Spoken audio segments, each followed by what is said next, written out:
Donc traduction Jacques Fruit sur un interview du pourquoi et du comment autant de gens croient à la narratif des médias et de l'histoire de la Covid et pourquoi il y a autant de moujons hypnotisés.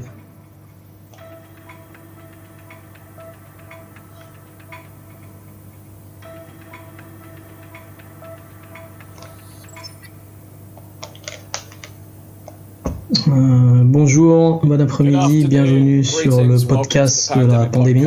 Aujourd'hui, on se pose la question pourquoi il y a autant de gens qui croient au narratif du système.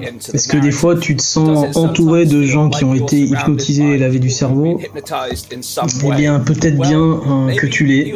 Mon invité ce soir est le professeur Matthias Desmet, professeur en psychologie clinique à l'université de Ghent en Belgique. Et ses observations sur les 18 derniers mois l'a amené à conclure qu'en effet, la majorité des gens sont comme sous un enchantement, sauf que c'est pas un enchantement, il n'y a pas de sorcellerie, quoique. Il appelle cela donc la formation de masse, mass formation, qui se manifeste donc comme une réponse psychologique générale de troupeau, un peu comme l'hypnose, en plus de cette campagne de peur qui nous martèle depuis si longtemps. Donc ce soir avec Mathias, on va explorer les possibles déclencheurs de cela, qu'est-ce qui fait que ça dure aussi longtemps, qu'autant de gens sont soumis, et où cela nous emmène, et comment ça se fait qu'une minorité d'entre nous ne sont pas affectés par ce narratif. Et est-ce qu'on peut faire quelque chose collectivement pour briser cet enchantement avant qu'il soit trop tard. Donc c'est en lien avec l'isolation, un manque de bon sens, le stress, et comment ces éléments nous amènent à la formation de masse. Et ultimement vers le totalitarisme, comme on peut le constater dans cette crise. Donc voilà, c'est bien d'avoir le professeur Desmet avec nous ce soir, surtout que c'est en lien avec le show d'hier soir. Le docteur Matthias Desmet fait partie du comité sur le Covid. Donc bienvenue au podcast sur la pandémie. Oui, merci. Donc, c'est un sujet fascinant. Donc tu as fait tes études en psychologie, tu travailles comme un analyste psychologique. Moi ce qui me fascine c'est l'aspect humain dans ce truc-là. J'en discute dans d'autres podcasts et avec d'autres, je me suis dit pourquoi il n'y a pas autant de gens dans le champ de la psychologie qui alertent sur ce qui est en train de se passer. Donc j'aimerais d'abord te poser la question, qu'est-ce qui t'a conduit à cela, de te reconnaître personnellement que ce qu'on nous raconte c'est du fion, qui a un moment donné, qu'est-ce qui t'a éclairé, est-ce que t'as vu ça tout de suite, donc qu'est-ce qui t'a amené à voir vraiment qu'il y avait un gros problème. Ouais, c'est depuis le début de la crise, j'avais un sentiment qu'il y avait quelque chose qui allait pas, avec le narratif des journaux, médias mainstream, mais j'arrivais pas à mettre le doigt dessus. Ça, c'est parce que c'est idéal dans son cul. En fait, j'ai 2 diplômes, donc je suis un professeur en psychologie clinique, mais j'ai aussi un master en statistique. Et dès le début de la crise, j'ai commencé à analyser les chiffres, faire des graphes, des stats sur le taux de mortalité, etc., les taux d'infection. Donc immédiatement, j'ai remarqué que la plupart de ces modèles statistiques surestimaient gravement ce qui se passait, surtout la dangerosité de ce virus. Et j'étais pas le seul d'ailleurs, il y avait d'autres statisticiens qui disaient pareil, notamment un statisticien renommé de l'université de Stanford qui a aussi essayé d'avertir les gens, justement, les gouvernements, sur le fait que le corona est bien beaucoup moins dangereux qu'on pense, mais d'une façon ou d'une autre, tous ces lanceurs d'alerte, entre guillemets, n'ont pas eu beaucoup d'impact, c'est pourquoi d'ailleurs. Donc pour moi, à la fin de mai 2020, c'était déjà prouvé sans aucun doute que le modèle mathématique initial utilisé pour prédire les chiffres surestimait carrément le taux de mortalité. On sait très bien depuis que le modèle mathématique de l'université de l'Imperial College de Londres, celui de l'épidémiologiste Neil Ferguson, qui s'est bien fait débunker depuis, notamment il visitait sa maîtresse pendant le confinement. Donc ce modèle prédit qu'à la fin de mai 2020, 2020 dans un pays comme la Suède par exemple, 80 000 morts si le pays ne se confinait pas. La Suède n'a pas confiné du tout, mais fin mai 2020, ils avaient environ un taux de 6 000. Donc pas plus que ça, ce qui démontre clairement que le modèle a totalement surestimé la prédiction par un facteur 50, c'est juste énorme. Donc la chose étrange pour moi, c'était comment ils nous ont présenté les mesures anti-corona, encore basées sur des modèles mathématiques. Et le truc super étrange, c'est qu'il a été prouvé, mais sans aucun doute, que le modèle initial avait déjà surestimé les prédictions, et donc la dangerosité du virus, et donc les mesures sanitaires en conséquence n'ont pas été corrigées. Et elles ont continué, comme elles avaient été imposées. Donc à ce moment-là, pour moi, ouais, c'était le point tournant de l'affaire.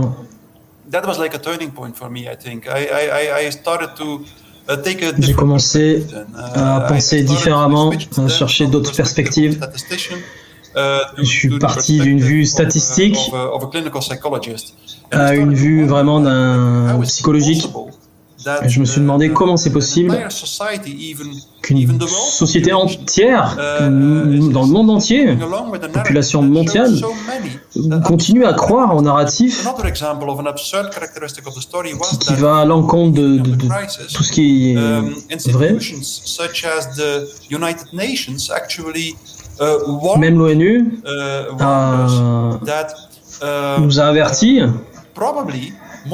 que probablement plus de gens vont mourir de faim dans le monde et les pays en voie de développement à cause du confinement que de gens victimes du corona. Que même si aucune mesure n'avait été prise contre le Covid, donc le remède finalement est bien pire que la maladie ici. Personne n'a fait attention, tout le monde se focalisait sur ces morts du corona, sur de possibles problèmes causés par le corona. Tout le monde a continué comme si de rien n'était à croire à cette histoire de pandémie. Donc à partir de ce moment-là, de mai 2020, j'ai commencé à comprendre quels sont les processus psychologiques de la société, et ça m'a pris 3-4 mois à peu près pour sortir quelque chose. Et là, je pouvais dire exactement ce problème de formation de masse. Et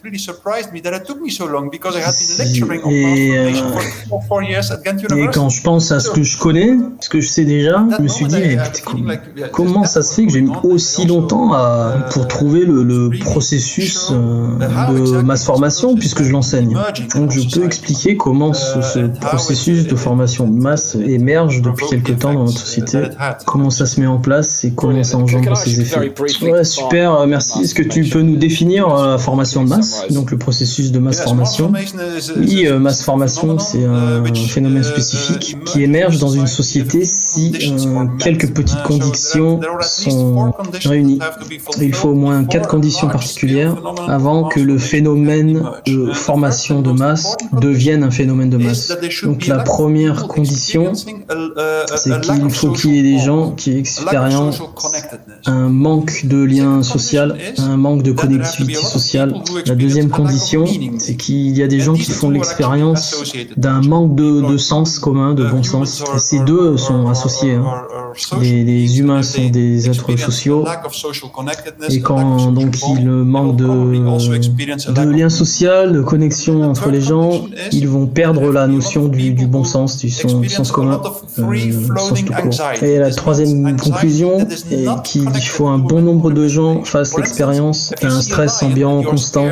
Donc cela signifie que c'est une anxiété qui n'est n'est pas connecté à une représentation mentale. Exemple, tu vois un lion, t'as peur, tu sais pourquoi t'as peur. Ton anxiété est connectée à une représentation mentale. Mais s'il n'y a pas cette connexion mentale, tu restes dans un état émotionnel très négatif, très anxieux, où tu dois gérer une anxiété que tu ne peux pas contrôler.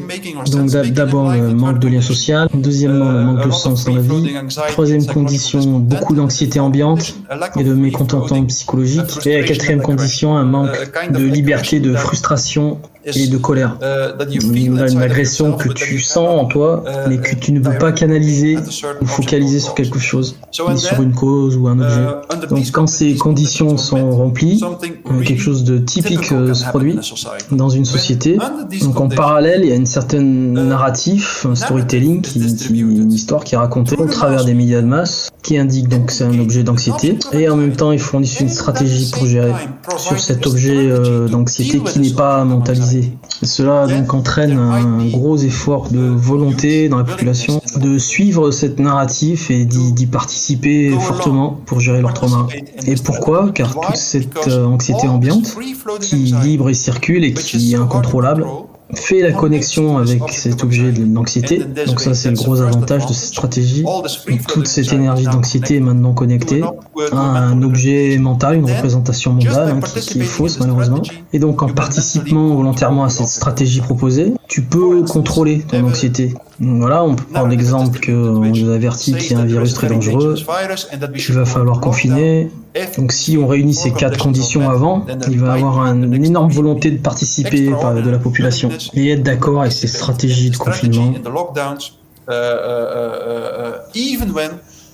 Même quand le narratif ou ce qu'on nous raconte est complètement absurde. Donc ce qui se passe, c'est quelque chose de très important quand les gens participent tous ensemble dans cette stratégie de gérer cet objet d'anxiété. Il se forme un nouveau lien social, un nouveau sens de la vie, en gros une nouvelle norme, un nouveau bon sens entre guillemets, disons reprogrammé par derrière.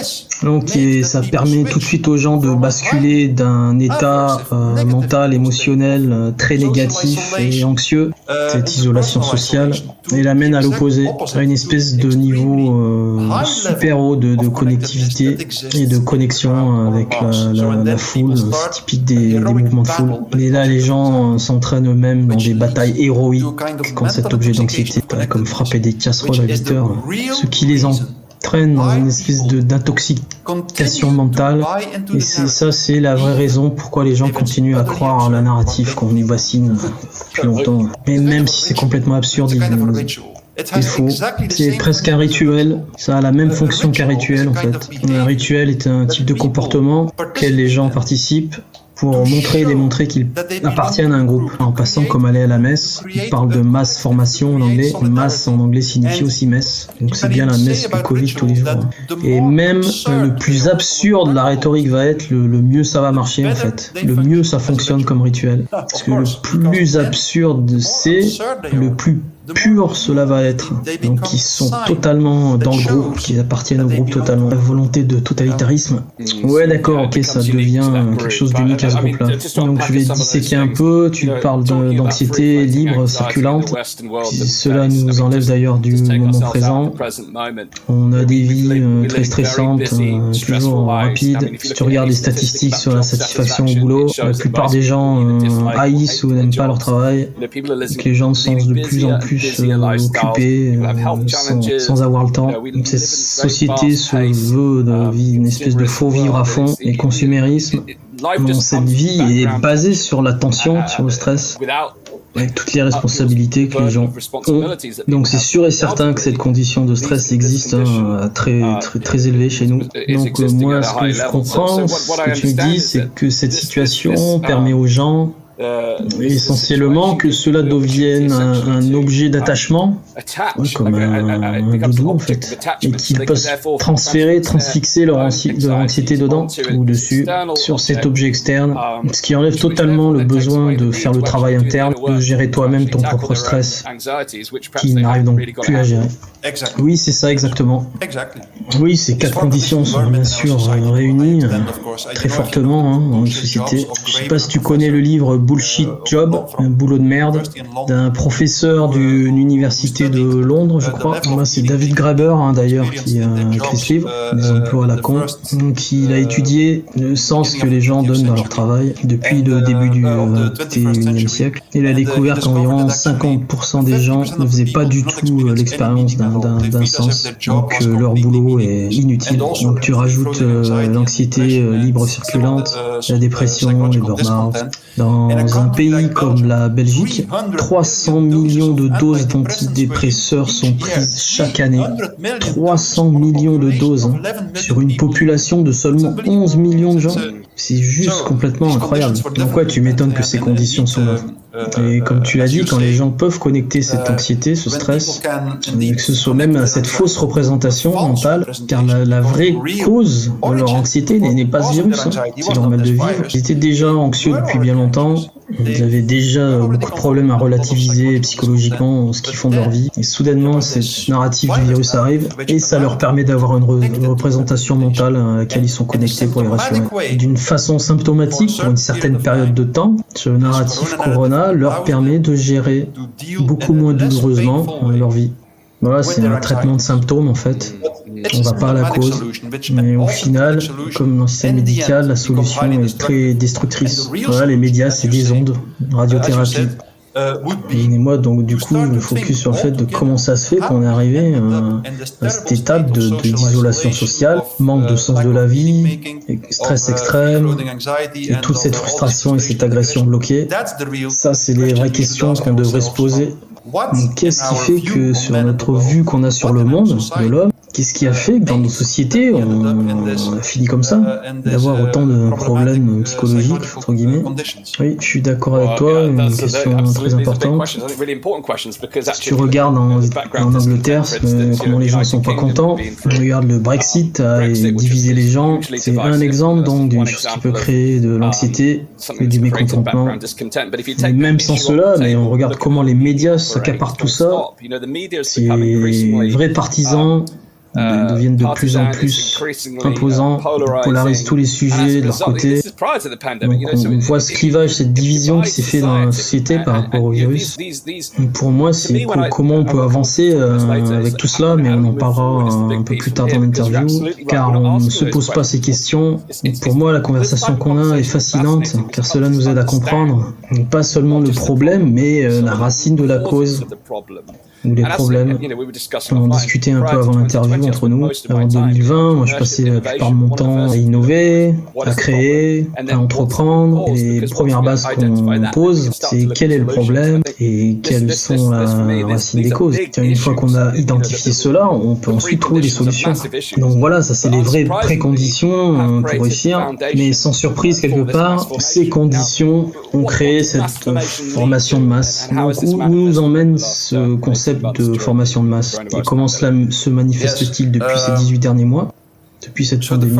Donc un des aspects les plus importants de la formation de masse, c'est que ça amène à une vision très réduite des choses, donc c'est une vision très aiguë, en anglais narrow, qui se rapproche de narratif dans l'étymologie. Donc, il faut faire attention émotionnellement et cognitivement d'une toute petite partie de la réalité sur laquelle toute la masse se focalise dessus. Et ça, c'est extrêmement problématique quand on voit cela, car d'une façon ou d'une autre, les gens ne semblent être sensibles émotionnellement, fortement pour les victimes du corona, mais toutes les autres victimes, les enfants qui meurent de faim, tous les gens qui ont perdu leur boulot, tous les traitements médicaux, opérations qui ont été repoussés. Il y a eu un dommage collatéral énorme et bizarrement, ça n'a jamais eu autant d'effet que quelqu'un qui meurt du Covid. Donc on voit le champ informationnel et de vision est tellement limité qu'il semble presque impossible d'amener des arguments qui vont rentrer en conflit avec cette vision étriquée de cette narrative. Rationnellement, ça va pas rentrer dans ce petit champ de vision. Dans ce petit champ d'attention, ça va pas prendre l'attention des gens. Justement, toute l'attention du stress se focalise dessus. Donc voilà, c'est l'un des effets les plus importants. C'est comme dans l'hypnose, les gens sont vont se focaliser sur un truc très précis, comme sur un point, ça devient hypnotique. Et les gens ne s'en rendent même pas compte, parce qu'ils voient pas ce qu'il y a autour d'eux en fait. Leur vision est tellement étriquée. Même les choses qui sont très importantes dans leur vie, leur propre santé, comme s'ils pouvaient se laisser mourir de faim, dans un exemple de cas les pires, comme ceux qui meurent en jouant aux jeux vidéo. Donc tu peux enlever tout cela des gens, mais ils vont même pas s'en apercevoir en fait. Il semble même qu'ils s'aperçoivent même pas qu'ils perdent plein de choses autour d'eux. Et l'hypnose, c'est très clair, c'est pareil. Avec une simple procédure d'hypnose, on peut rendre quelqu'un insensible à la douleur. Tu peux le couper profondément, directement, il ne sentira rien. Il y a des chirurgies qui peuvent être faites comme cela. Tu peux même couper l'os. Là, c'est vraiment bizarre, mais une simple procédure hypnotique va pouvoir faire cela.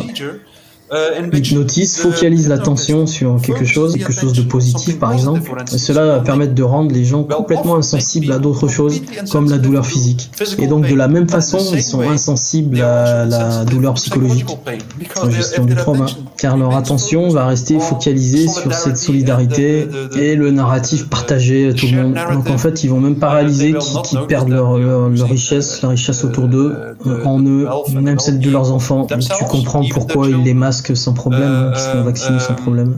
Donc la population ne s'en rend pas compte en fait. Donc ça c'est l'effet donc le plus problématique. Et cela a déjà été expliqué et démontré lors de la création de ces États totalitaires du début du XXe siècle, notamment dans l'Union soviétique et l'Allemagne nazie. Une des observations qui a été faite, c'est que d'une façon bizarre, tous ces gens ont été volontaires pour se sacrifier et pour sacrifier tout ce qu'ils avaient de plus précieux. Et limite sans s'en rendre compte. Comme Staline, par exemple, il avait fait exécuter 50% des membres de son parti. Et le truc bizarre, c'est que les leaders communistes restants n'ont pas protesté du tout. Ils ont accepté la peine capitale, la peine de mort. Et en plus, comme s'ils admettaient aussi qu'ils avaient fait quelque chose de mal, je pense qu'on retrouve ça dans les sectes, entre guillemets, alors qu'ils n'avaient rien fait de mal. Donc c'est bizarre, cette façon comment les gens deviennent insensibles à des pertes au niveau personnel. Enfin, c'est une des conséquences les plus bluffantes, entre guillemets, les plus frappantes de ce concept de la formation de masse. Et cela montre aussi que avec la formation de masse, tu peux pas comparer l'insensibilité émotionnelle qui se manifeste durant cette formation de masse. C'est pas de l'égoïsme, c'est quelque chose de complètement différent. Les gens ne sont pas du tout égoïstes dans cette société de masse, formation de masse. Entre guillemets, ça devient la ruche. Donc en fait, ils sont volontaires pour tous sacrifier leur liberté individuelle, sacrifier leur santé, leurs enfants, eux-mêmes, en faveur du collectif. Là, entre parenthèses, c'est les Borg de Star Trek. Donc c'est une forme de nouvelle solidarité extrême. Entre parenthèses, un super communisme collectiviste de Davos, on va voir après. Oui, moi je le décris comme un collectiviste fondamental, collectivisme radical, qui est le précurseur au totalitarisme. Oui, bien sûr, on part dans tellement d'excès vers ce collectivisme, à l'opposé des libertés individuelles. Il y a des publications fascinantes qui ont été écrites dessus pendant la pandémie, une en Arizona, une en Nouvelle-Zélande, parlant de comment la moralisation de la politique de gestion de la pandémie est exactement comme tu viens de décrire. Les gens peuvent perdre leur éducation, leur boulot, leur maison, ils peuvent rater un diagnostic vital pour leur vie et finalement acceptent ce collectivisme fondamentaliste de protéger l'un l'autre, de faire cela ensemble pour la société. Et le gouvernement, clairement, en Angleterre, a reconnu cela. Toujours se protéger les uns les autres, sauver l'hôpital, la sécu, ces choses avec lesquelles on nous bassine, qui donnent un faux sens aux gens de solidarité, le sens de la vie, un sens de la vie plus haut qu'eux. Et toi, comme tu l'as décrit, ça manque fortement chez les gens. Et j'ai remarqué aussi beaucoup que les politiques ont des entreprises qui font profit sur ce business pandémie. Donc tu m'étonnes qu'ils ne veulent pas voir la situation changer, car ils font des profits énormes financièrement. Et beaucoup d'autres gagnent psychologiquement en plus. Ça leur donne un but dans la vie. Surtout pour les politiciens, ils ne veulent pas revenir en arrière, alors normal. Ils adorent être opérés en mode crise, si ça leur donne un sens. Oui, c'est un des secrets cachés de cette crise. La plupart des gens ne veulent pas retourner à l'ancien normal. Et donc, si on essaye de réveiller les gens, il faut éviter de leur donner l'impression qu'on cherche à les faire retourner à l'ancien monde d'avant, où ils ne pouvaient pas gérer leur stress. Ils ne veulent pas retourner à ces emplois à la con, ils ne veulent pas retrouver leur état d'anxiété profond, ingérable. Ils ne peuvent plus lâcher leur doudou Covid. Donc il faut leur démontrer qu'il y a d'autres façons de changer et de gérer les choses. Il y a donc d'autres voies pour changer cet ancien normal. Et ces politiciens, ils perdaient le contrôle des gens, justement, donc ça permet de le rattraper. Mais maintenant, avec cette carotte du narratif, ils donnent la direction du troupeau et de la société, ils redeviennent des vrais leaders. Donc voilà, tu vois, tous ces facteurs qui font ça, le fait que c'est vraiment impossible de retourner à cet ancien normal. Ouais, je parlais d'un autre truc d'abord. Moi, j'ai commencé à faire cette émission en octobre. J'en suis à peu près à 300 épisodes. Car moi, je voulais justement poser les questions que personne ne voulait poser. Mais j'en subis des conséquences. Je me fais accuser, insulter. Et moi, je pense fortement que j'ai un bon cœur, très solide, et que je vis dans l'intégrité, mais cela m'a valu beaucoup. Je sais de quoi tu parles. Moi, ça m'a valu beaucoup de critiques, d'insultes, mais je sais que je ne suis pas tout seul. Même les gens qui en privé questionnent, et les gens qui m'écoutent ont fait l'expérience de toutes ces frustrations. J'entends des histoires de partout, même dans mon équipe à moi, de gens qui se séparent, ils sont engueulés avec des membres de la famille, ils ont perdu des amis, tout simplement parce qu'ils posent d'autres questions. Mais même bien sûr, si ces questions pertinentes nous emmènent vers des réponses très profondes et différentes de ce qu'on voit dans les médias classiques, les gens, même rationnellement, ne supportent pas, ils ne veulent pas tolérer cela. Tu veux faire un commentaire sur ça? Car je pense que beaucoup d'individus qui nous écoutent d'ailleurs sont dans ce cas de figure. C'est très dur à gérer. Oui, une des caractéristiques de la formation de masse, c'est que ça rend les gens extrêmement intolérants.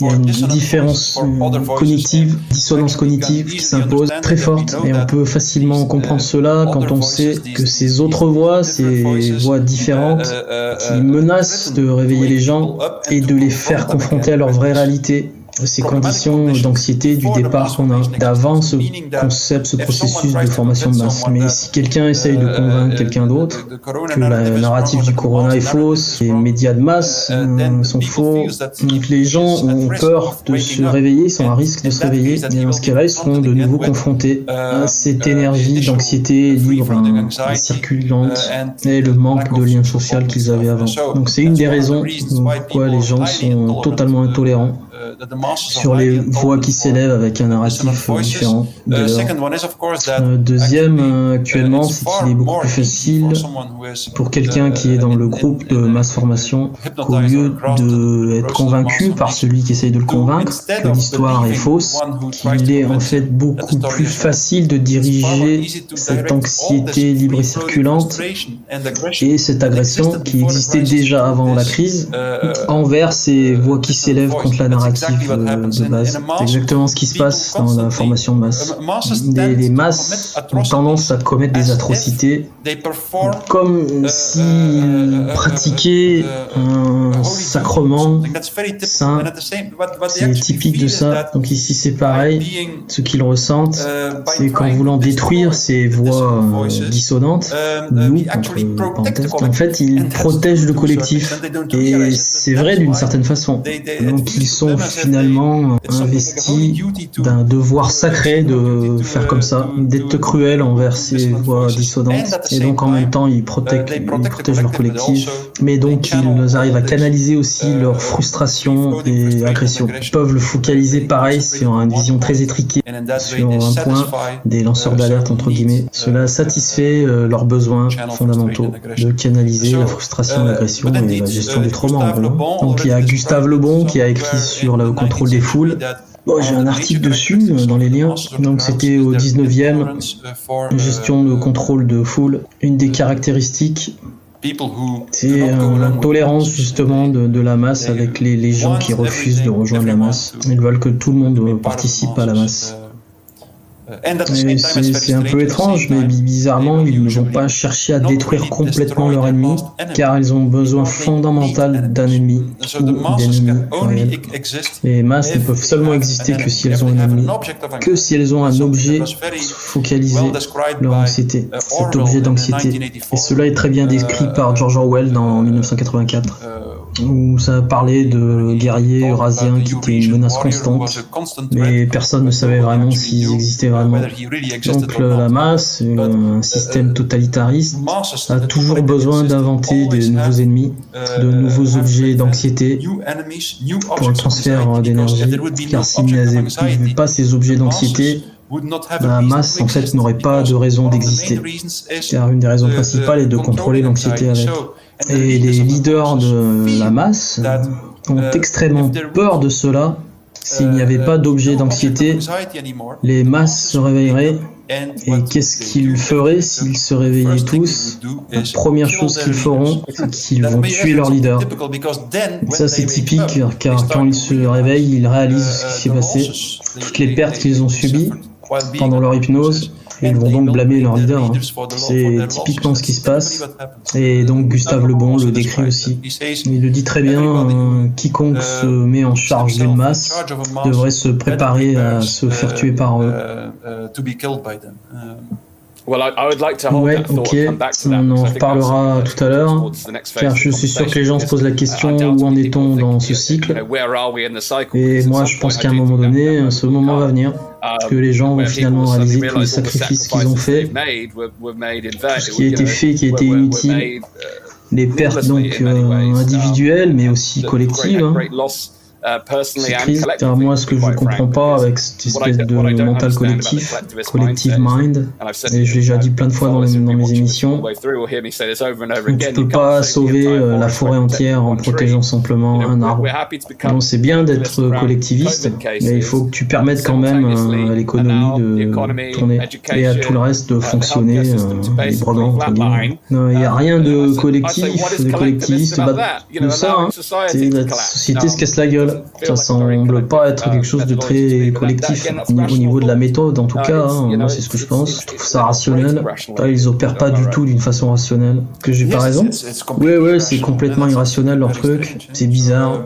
Ouais, c'est une des conséquences de tout ça, de cette étricité du champ de vision, du champ de pensée très réduit. Les gens semblent être au courant d'une toute petite part de ce qui se passe. Et donc, les conséquences, c'est que toutes les mauvaises décisions sont prises, ou en tout cas, elles sont seulement prises sur ce petit champ de vision qui n'est pas la réalité. Et toutes ces mesures sont disproportionnées. Et c'est tellement typique d'un système totalitariste. Une espèce d'équilibre totalement disproportionné, une façon de gérer la réalité totalement grave, bidon, fausse. Mais la différence entre un État totalitaire et un État en dictature est très importante, car dès que tu comprends cela, tu comprends le pouvoir de la masse. Dans une dictature classique, la population obéit au dictateur, car ils ont peur de lui. C'est tout. Mais dans un État totalitaire, les gens sont hypnotisés par les leaders de l'État totalitaire.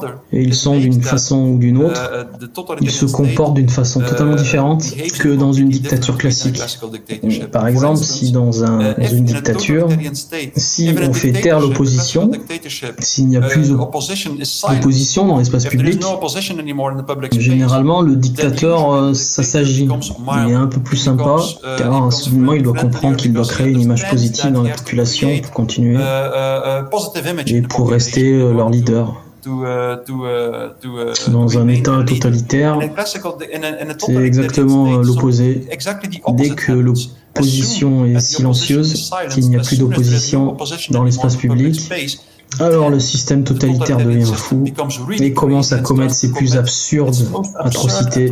C'était le cas en 1930 en Union soviétique et en 1935 en Allemagne nazie.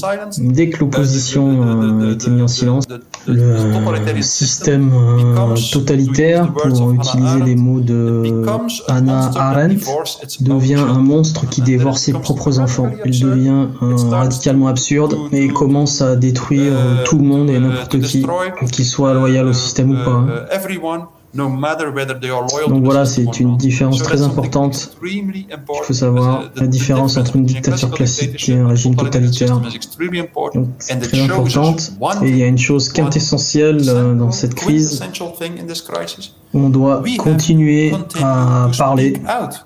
Parce que si notre opposition devient silencieuse, l'hypnose va devenir totalitaire et la masse va commencer à commettre des atrocités. Ça, c'est typique et l'histoire l'a démontré encore et encore. C'est que le début, d'accord. Donc il est quintessentiel que les gens continuent à parler, à révéler la fraude. Ils ne pourront donc pas stopper ce processus de formation de masse, mais ils vont empêcher l'hypnose d'aller plus loin et d'arriver aux atrocités. Donc voilà, d'habitude dans le processus de formation de masse, il y a toujours trois groupes. Un groupe, à peu près 30% de la population, sont vraiment hypnotisés. Et c'est pareil dans un régime totalitaire, il n'y a que 30% qui est totalement hypnotisé. Donc il y a un deuxième groupe d'à peu près 40% de gens qui généralement ne va pas à l'encontre de ces 30%. En gros, c'est des suivants, donc ils ne vont pas à l'encontre de la masse. Donc ils suivent la foule de cette façon. Ça fait un groupe de 70%. Des gens qui emmènent la barque du système. Et donc le troisième groupe qui est restant, de 30%, c'est nous, qui aussi n'est pas hypnotisé et qui essaye de parler et de faire quelque chose. Et ce groupe est extrêmement hétérogène. N'importe quel background politique, tous les statuts économiques ou sociaux, toutes les ethnies, il est très dur de définir ce qu'il y a dans ce groupe.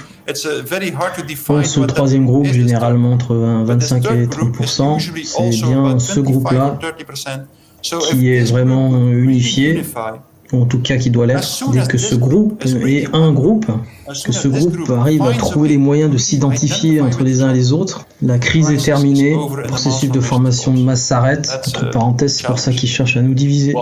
C'est ça le challenge.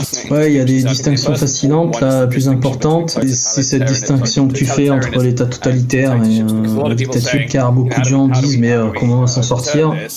Dans une dictature classique, c'est très simple. Il y a un leader, clair, certainement avec des camarades, mais il y a un point focal clair et net. Mais donc, sous un régime totalitaire, ce que tu dis, c'est différent. On parlera peut-être un peu plus tard. Autre chose importante, c'est ces 30% endoctrinés qui ne vont pas changer leur façon de penser, que tu fasses n'importe quoi. Pour eux, et c'est ces 40% qui sont intéressants, qui suivent, mais qui pourraient changer de côté, changer de camp.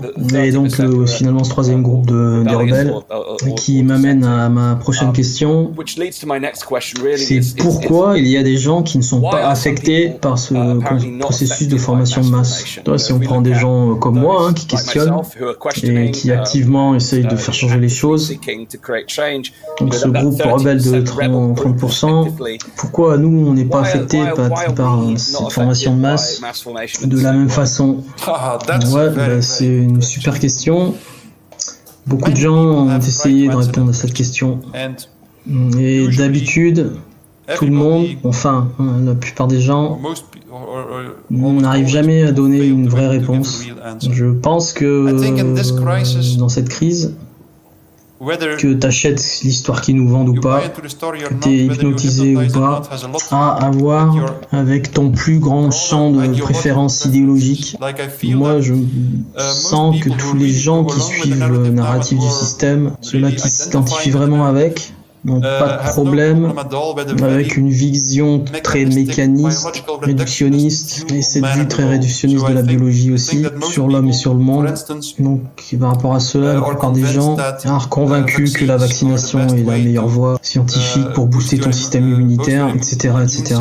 Donc ouais, tous ces gens qui suivent cette narrative, ils se sentent bien avec ces notions de biologie réductionniste, ces idées transhumanistes, donc ce genre d'idées qui attrape cette population.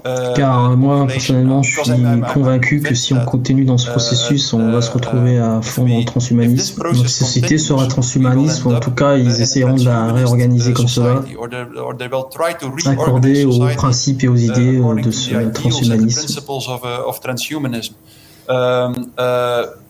And I think that as far as I think that people who je pense que les gens qui font objection à cela, qui protestent contre cela, et qui ne sont pas sensibles à la formation de masse, d'habitude, c'est des gens qui sont vraiment, qui ont une aversion à ce modèle réductionniste biologique, donc au transhumanisme.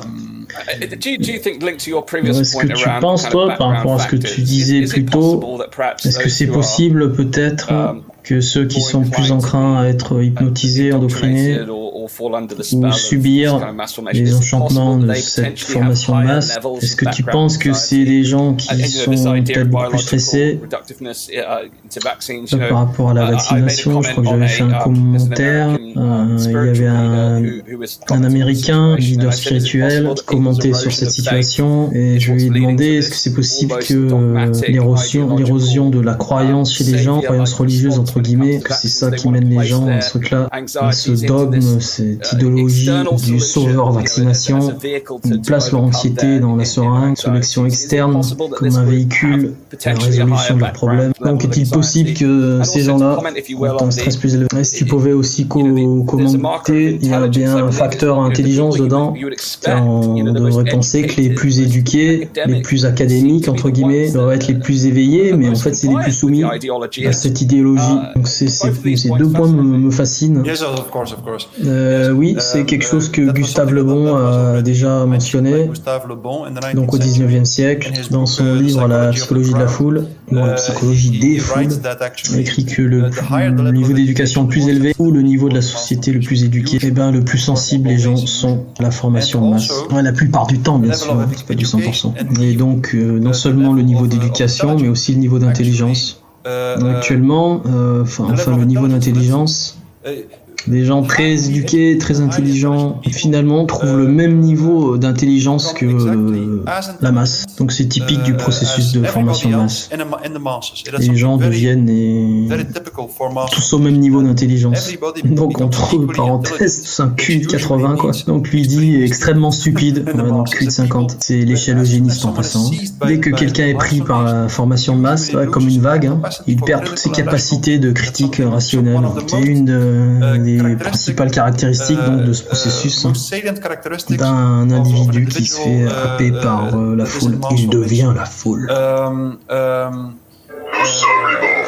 So, and then, yes, what about the level of anxiety? Does the level of anxiety play a role when it comes to being sensitive for mass formation?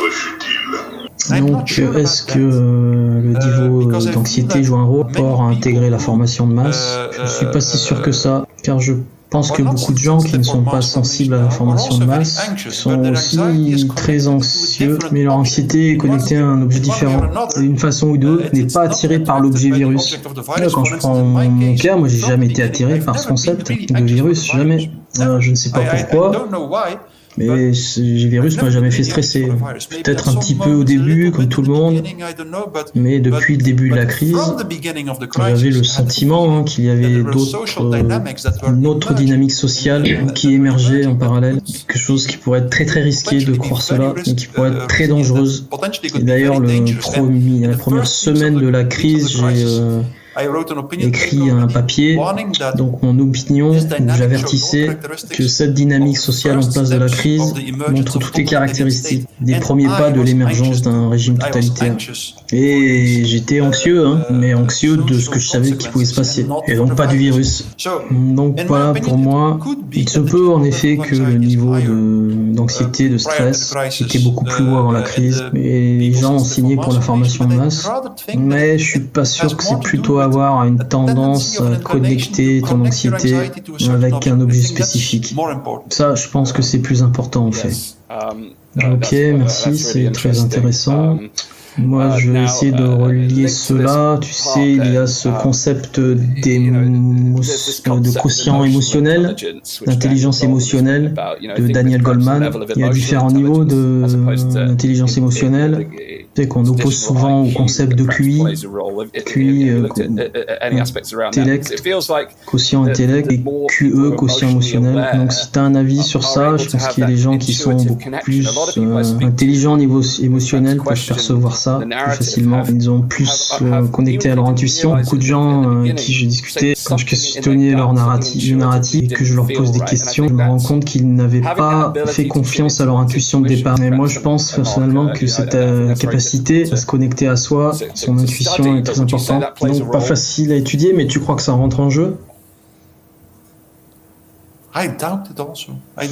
J'en doute, je sais pas.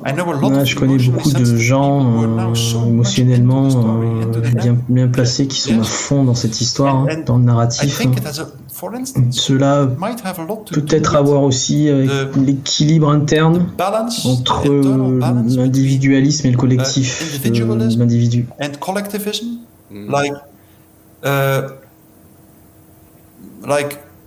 C'est très caractéristique de l'émergence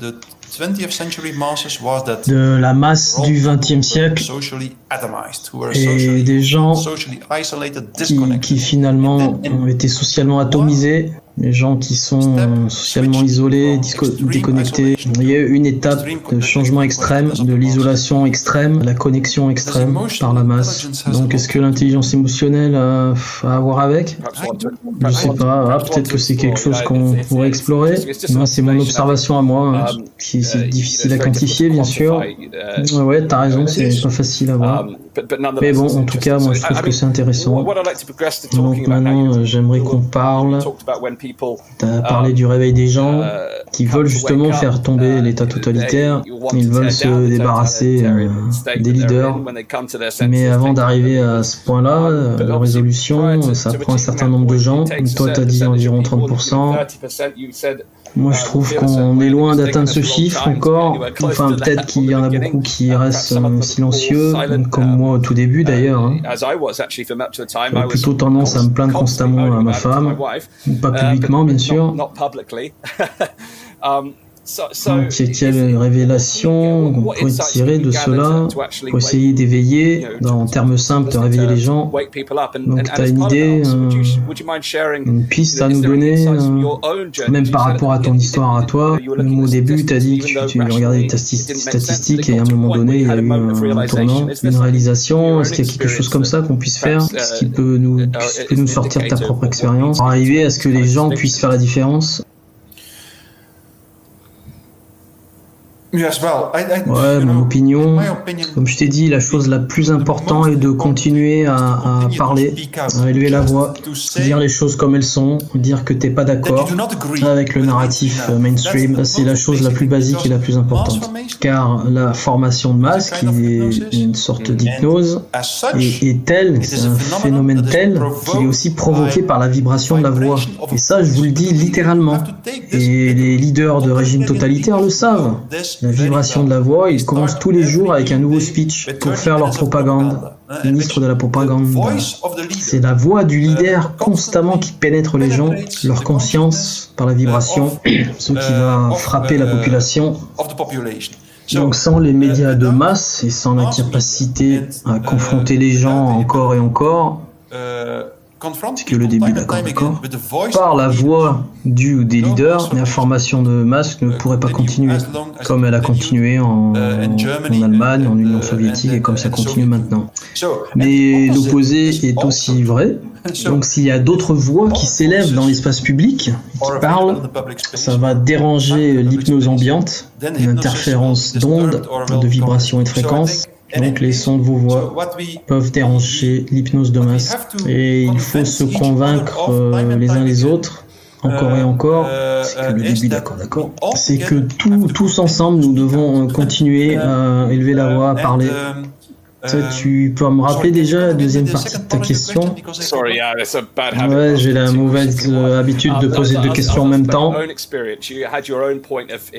Toi, d'après ton expérience à toi, qu'est-ce que tu peux nous dire dans tes observations d'arriver au point de rupture, de changement? Car il y a beaucoup de gens dans mon audience aussi, et les gens peuvent commenter dans les commentaires quel a été le point de bascule pour eux, car j'ai beaucoup posé cette question et beaucoup de gens m'ont répondu qu'il y a quelque chose qui leur a mis la puce à l'oreille. Ça, c'est quelque chose qui leur a dit ça n'a pas de sens. Je pense que si on peut trouver ces points précis de changement, cela pourrait nous aider. Ça pourrait réveiller plus de gens chez les 40% qui manquent. Donc pour vous qui écoutez, partagez dans les commentaires ce point d'inflexion pour vous, quel a été ce point où vous avez vraiment reconnu que c'était ce processus de formation de masse qui s'imposait aux autres. Toi, t'as regardé les statistiques, qu'est-ce qui t'a fait changer? Non, pas vraiment, comme j'ai déjà dit. La première semaine de la crise du corona, j'avais déjà écrit un papier dessus, qu'on était dans les prémices d'un régime totalitaire. Le titre de cette publication était « La peur du virus est plus dangereuse que le virus ». Dès le début, j'ai senti que ces processus psychologiques en place étaient beaucoup plus menaçants que les prémices biologiques de cette crise. Et encore plus, 2 mois avant la crise, en décembre, la fin de 2019, au mois de décembre, je suis allé à la banque pour repayer mon prêt bancaire. Et le directeur de la banque m'a dit « Mais pourquoi tu veux repayer ton prêt? Tu vas perdre les avantages. » Parce que moi je lui ai dit « Est-ce que je sais que la société arrive à un point de non-retour. La société ne fonctionne plus. Je voyais des burn-out partout autour de moi. Je savais, je ressentis qu'il y avait quelque chose, il y avait beaucoup d'indicateurs, des indicateurs négatifs qui croissaient très très vite, qui m'ont fait aller à la banque fin 2019 et qui m'a fait finir de payer mon prêt bancaire sur la maison. Et le directeur de la banque ne voulait pas, j'ai dû le convaincre pendant 1h30 de le faire. Il était convaincu que c'était pas nécessaire que je le fasse, mais je l'ai repayé. Et tu vois, 2-3 mois après, j'ai dit à ma femme, tu vois, je l'avais bien senti. C'est le point de bascule que j'avais ressenti qui allait se passer bientôt. Non, j'avais le sentiment, oui, bien sûr, il y avait une certaine intuition, perception des choses. Et même, j'ai encore douté pendant la crise. Car pour une raison ou une autre, la première publication que j'ai faite, donc, sur la crise, je suis devenu soudainement célèbre en Belgique pour avoir écrit ça. Tout le monde l'avait lu, tout le monde en parlait. Et les semaines après la publication de ce papier, j'avais même peur des fois, parce que je me suis dit putain, peut-être que je me suis trompé en fait. Est-ce qu'on est vraiment en danger? Ou peut-être qu'on est vraiment confronté à ce virus tueur? Et bien sûr, il y a eu certaines informations qui m'ont vraiment convaincu et qui ont effacé le moindre doute. Par exemple, justement, comme j'ai expliqué, fin mai 2020, le modèle mathématique était complètement faux. Neil Ferguson était une fraude. Mais j'avais quand même le sentiment que j'étais un peu plus réveillé qu'au début quand même. Oui, c'est le prochain point que je veux voir avec toi. Ce que tu expliques ici, c'est que tu es retourné aux statistiques pour rationaliser les faits. Oui, ça, bon, ton instinct. Et la raison que je dis ça, on pourrait faire un épisode entier dessus, mais j'ai d'autres guests qui vont venir en parler d'ailleurs. Toi, tu dis, continue à parler, à élever la voix, à partager l'information, et une des choses qu'on a réalisées ces derniers 18 mois, on a essayé d'influencer les gens avec une logique, des statistiques, des données, des preuves imparables, mais on s'est tapé dans le mur. Quel principe d'influence tu pourrais tout partager? Est-ce qu'il y a une autre approche qu'on pourrait prendre afin d'avoir un processus psychologique plus facile pour nous? Ouais, il faut continuer à partager les preuves et les arguments rationnels, car il lève le voile sur l'hypnose. Mais bon, si tu fais que ça, tu vas peut-être trouver ça un peu frustrant, car ok, le voile de l'hypnose se lève, mais ça suffit pas pour réveiller assez de gens avec ces arguments rationnels. Et c'est logique hein, quand tu penses au processus de formation de masse. Dès le début de la formation de masse du processus, c'est affectif, c'est au niveau émotionnel, le sens de la vie aussi, des connexions et donc de la connexion de cette anxiété libre et circulante sur la représentation d'un objet comme le virus. Donc c'est deux choses, hein, l'anxiété libre et circulante et la représentation mentale de cela par un virus. Elles ont fondu ensemble. Pour utiliser une métaphore, c'est comme deux pièces de métal qui ont été chauffées et fondues. Donc elles ont fondu, mergé ensemble. Et donc c'est comme ça qu'elles sont connectées. Elles sont connectées parce qu'elles ont été poussées ensemble à un très haut niveau de chaleur, une connexion très profonde, très forte dans le système psychologique. Donc ce qu'on pourrait faire, c'est rendre les gens encore plus peureux. Donc un nouvel objet de peur, par exemple le risque d'un régime totalitaire se mettant en place, entre parenthèses la mort à cause du vaccin. Donc la température de ce système psychologique va augmenter. Ces deux pièces de métal vont fondre et se détacher. Et si tu les attends avec un nouvel objet d'anxiété pour les focaliser, là c'est bon. Tu vas peut-être pouvoir connecter leur anxiété. Et à partir de ce moment-là, oui, là ça prend du sens. Tu vas peut-être pouvoir fournir tes arguments rationnels plus facilement. C'est exactement ce qui se passe. Des fois, j'ai donné plusieurs interviews en Belgique, en Hollande, sur le risque de régime totalitaire. Ça a eu 200 ou 300 000 vues. Il y a pas mal de gens qui ont regardé. Ils ont reçu beaucoup d'emails de gens me disant c'était comme s'ils étaient soudainement réveillés en écoutant l'interview. Et du coup, ouais, je me suis dit, ça m'intéresse. Et je leur ai demandé, ouais, qu'est-ce qui t'a fait que tu t'es réveillé quand tu as vu l'entretien? Et les gens m'ont répondu, c'est parce que j'étais très anxieux de ce que tu racontais sur la formation de ce régime totalitaire. Donc tu vois, c'est ce qui se passe si les gens soudainement ont encore plus peur que l'objet qu'ils ont, et qu'en plus tu leur offres un autre objet focalisé, donc une nouvelle stratégie pour eux de leur gestion de trauma, d'anxiété, tu vas peut-être pouvoir les réveiller et d'y connecter leurs troubles émotionnels et donc commencer une nouvelle narrative. C'est un truc qui peut marcher. Récemment, j'étais impliqué dans un projet de film. Projet de parti politique qui voulait en fait fournir une autre alternative à cette histoire du corona et des mesures en vigueur du système par rapport à cela. Et ces films de nouvelle propagande ont eu une belle réception, un beau succès, parce qu'on a bien construit le film, la narrative, en leur présentant au départ, en les effrayant de ce régime totalitaire qui se met en place, ensuite avec une argumentation rationnelle, et ensuite pourquoi les mesures Covid n'étaient pas bonnes pour la société, voilà, ce genre de trucs.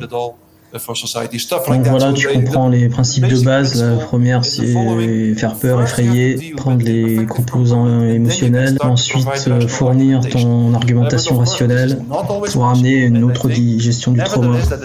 Mais bon, c'est pas toujours possible, ça marche pas tout le temps, mais ça prend tout son sens quand même de continuer à parler, d'avancer tous ces arguments rationnels, tous ces contre-arguments valides. Il faut continuer à le dire, autrement on n'arrivera pas à réveiller les autres. En tout cas, on peut empêcher que ça empire, voire lever un peu le voile. Oui, et ça renforce le lien entre tous ces dissidents, ça renforce notre position, on soutient mutuellement avec la même logique. rationnel. Un des problèmes que j'ai eu, cette notion de ça ne va jamais m'arriver, ou cela ne va jamais arriver. Je peux prendre une métaphore pour faire la comparaison avec le monde de la santé. Les décisions que les gens prennent en ce moment sur ce qu'ils mangent, sans penser aux conséquences plus tard, voire 20 ans plus tard, s'ils fument, s'ils boivent, t'as un mauvais régime, ils ne pensent pas aux effets à long terme. Similairement, on peut voir ce qui se passe en Australie, dans d'autres pays du monde. Ils disent non, mais ça se passera jamais ici. On retrouve ce genre de mentalité. Puis ça se passe dans des économies comparables. Donc ouais, cela peut se passer, comme dans ce pays où ils ont coupé l'internet pendant 3 jours. On peut l'imaginer chez nous, hein. En Angleterre, en Belgique, les gens diront oh non, jamais ça se passera. Le gouvernement ne supprimera pas internet. Donc c'est cette mentalité, tu vois, mais combien de fois depuis la crise ça a confirmé les choses. Oh non, ça se passera pas chez nous finalement. Un mois plus tard, on a les mêmes mesures qu'ailleurs. Donc comment on fait pour dépasser cet argumentaire de non, ça ne nous arrivera jamais? Comment on peut reformuler avec comment on peut le présenter aux gens? Il faut qu'ils ressentent que c'est une menace imminente, tu vois, pour agir. Moi, je te partage cette peur avec toi. Hein. J'ai peur du régime totalitaire, de l'érosion de nos droits. Ouais, moi, ça me stresse. Mais j'ai aussi un sens de l'instantané, où je vois que ça se passe en même temps. Je vois que c'est urgent. Comment on peut éveiller les gens sur ce sens de l'urgence? Bon, il n'a pas l'air de savoir. Et il demande souvent aux gens qu'est-ce qu'il y a dans cette forme de logique de cette société qui va t'empêcher de construire de nouveaux camps de concentration. Quelle est la logique de cela? Qu'est-ce qui justifie cela? D'isoler les gens dans leur maison, de forcer les femmes enceintes de porter des masques, d'isoler ces malades et les faire mourir en isolement tout seuls, etc., etc., tout cela. Donc pourquoi ne prendrions-nous pas la prochaine étape en construisant des camps de concentration dans lesquels on pourrait mettre les gens qui ont testé positif au corona? Pourquoi donc ne pas faire cette prochaine étape? C'est ça que Hannah Arnold dit, c'est typical du totalitarisme. La population est saisie par une logique absurde et simple qui leur font transgresser toute limite éthique, comme si il n'y avait aucune autre option. Donc si A est vrai, alors A, B, C, D et tout le reste de l'alphabet est vrai. Donc elle dit jusqu'à la fin de ce totalitarisme mortel, jusqu'à la fin de l'alphabet on arrivera. Donc c'est quelque chose de typique des régimes totalitaires. Si la contamination augmente, alors il faut reconfiner, etc., etc. Ça entraîne toujours la même série de conséquences qui semblent être strictement nécessaires. Et j'essaie souvent d'expliquer, mais non, ne croyez pas à ça. Et ne croyez surtout pas qu'on ne peut pas terminer avec les mêmes mesures qu'Hitler avait mis en place. Des mesures qui étaient considérées nécessaires pour créer sa race pure. With the same kind of measures that Hitler considered necessary to create his pure race. But how to yes, yeah. It will be. Pour être honnête, to be honest. Je pense qu'il va être difficile de terminer dans un régime totalitaire, mais ça sera quand même un nouveau régime totalitaire. D'un côté, ce sera le même, comme le vieux totalitarisme du début du XXe siècle, mais il sera aussi radicalement différent, parce que ce sera un totalitarisme mondial. Il n'y aura pas d'ennemis externes, que des ennemis internes, et il va traiter ses ennemis internes d'une façon différente. Avec la crise sociale, donc différemment des ennemis externes qui étaient traités avant. Ça, c'est typique de la logique des systèmes totalitariens. Donc le système totalitaire a besoin d'un ennemi. Sans ennemi, il s'écroule. Donc il y a de grandes chances que le nouveau système totalitaire tolère l'existence des ennemis, donc nous, mais il va les marginaliser, les ostraciser, les rejeter. La société, ça se passe déjà. Hein. Voilà, moi je pense que ça va être très difficile d'éviter cela. Non, mais on voit déjà cela, hein, ça se passe déjà. Donc on voit avec ceux qui refusent la vaccination, leur façon de les classifier, la symbolisation, la déshumanisation, la discrimination. Toutes ces choses sont en train de se passer, eux et nous. où on commence à dire ouais, vous êtes les gens qui nous emmerdent, qui est la cause des infections, ce qui est complètement faux. Mais ils sont en train de créer ces ennemis internes. Et on voit ça tous les jours de plus en plus. Toi, c'est ça qui me choque le plus, ce genre de mentalité. C'est ce que je vois sur les médias sociaux. Ce genre de posts qui font des trucs rationnels ou non. Et moi, je vois que c'est dans les années 30, ils auraient dit la même chose s'ils avaient les médias sociaux. C'est incroyable de voir cela, cette propagande, cette logique. Mais c'est ce qui se passe, c'est ce qu'on est en train de vivre. Oui, bien sûr, absolument. Et le totalitarisme s'en fout que ce soit vrai ou pas. La seule chose que le narratif a à faire, c'est se connecter aux gens, à leur anxiété, et rendre le collectif plus fort. Il doit lier l'anxiété, etc., tout ce qu'on vient de parler. La seule chose qui l'intéresse, on s'en fout que le narratif soit complètement absurde. Et en fait, même non, plus absurde il est, mieux ça va fonctionner comme un rituel. Ça, c'est le drame du totalitarisme.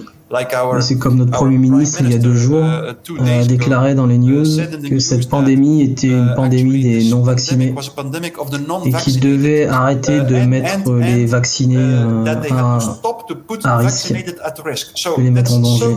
C'est tellement contradictoire et absurde, car si seulement les non-vaccinés étaient vulnérables ou contaminés au corona, alors donc les vaccinés ne risqueraient rien du tout, car ils ne peuvent plus être contaminés vu qu'ils sont vaccinés. Donc ces déclamations sont tellement absurdes, et d'une façon ou d'une autre, les gens continuent à croire à ces conneries, continuent à suivre la narrative du système. Donc on voit que si le narratif il est faux ou juste, c'est pareil. Donc je pense qu'on a dépassé un peu le temps. Est-ce que tu as encore un peu de temps? Dernière question. Ouais, pas de problème. Donc le rôle du totalitarisme, et moi j'ai peur de ça, en termes de contre-narratif, de créer une opposition à ce truc-là, car il y a un manque d'opposition. Est-ce que tu penses qu'une vision meilleure du futur, une meilleure alternative puisse être projetée? Est-ce que cela serait pas un peu plus attractif pour les gens? Ou sont-ils juste trop coincés? Particulièrement ces 40% là qu'on cherche à convaincre, car je pense que les 30% de lavée du cerveau sont trop loin. Mais une meilleure vision future pour la société, tu penses pas que ça serait intéressant? Donc de meilleures solutions pour régler ces problèmes, pour gérer le trauma. Je sais que ça permet aussi de gérer la douleur, mais peut-être regarder du côté du plaisir. Si on arrive à créer cette vision positive, une alternative comme ça, on passe pour transformer la situation. Oui, non, oui, ça peut jouer un rôle, mais il faut que notre narratif soit la plus forte possible et convaincante que possible. Ce qu'on doit réaliser, et en premier d'ailleurs, c'est que le totalitarisme et la formation de masse finit toujours par se détruire elle-même. C'est un mécanisme d'autodestruction. Ça a été observé et décrit par tous les universitaires qui ont étudié le phénomène. Donc d'un côté, si on parle de la meilleure stratégie pour gérer cette situation qu'on devrait connaître, c'est qu'on gère un ennemi qui est extrêmement fort et un ennemi qui va toujours se détruire lui-même. Donc la seule chose qu'on doit faire, c'est qu'on doit s'assurer que notre histoire soit toujours présente dans l'espace public et qu'on puisse survivre quelques années quand même. Ça, pour nous, c'est un but réaliste et il ne faut jamais essayer de battre l'ennemi, car cet ennemi ne peut être battu seulement que par lui-même. On peut l'expliquer psychologiquement d'une façon très convaincante. Pourquoi le totalitarisme s'autodétruit toujours lui-même? Et surtout, dès qu'on réalise cela, on réalise que la seule chose qu'on doit faire, qu'on puisse faire, c'est de continuer à parler et de t'assurer que d'une façon ou d'une autre, tu puisses survivre à l'extérieur du système. Ces 2 choses-là. Ensuite, donc, tu peux attendre patiemment que Babylone tombe. Totalitarisme va s'autodétruire. Mais bien sûr, j'ai pas dit que ça serait facile, mais c'est la stratégie pour gérer, et je suis sûr que ça va se terminer, et tu vas voir que de petits groupes vont survivre d'une façon ou d'une autre, Après le collapse du système et la reconstruction de la société avec des principes plus éthiques, plus moraux. Oui, je suis d'accord avec toi. Dans l'ombre du vieux monde s'illumine quelque chose de nouveau. Une dernière chose sur le totalitarisme. Où s'en trouve-t-on dans le cycle? Est-ce qu'on est loin de la fin? C'est bientôt le feu d'artifice ou pas? Est-ce qu'il y a une pattern typique? Oui, c'est une bonne question. Je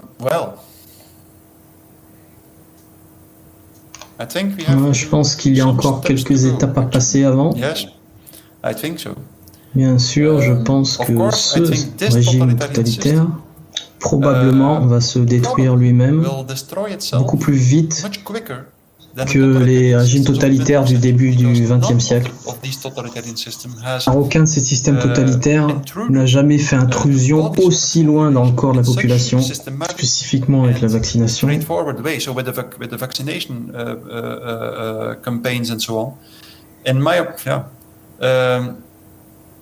D'un pur raisonnement psychologique, si tu sais que tous les projets totalitaires se terminaient comme un désastre,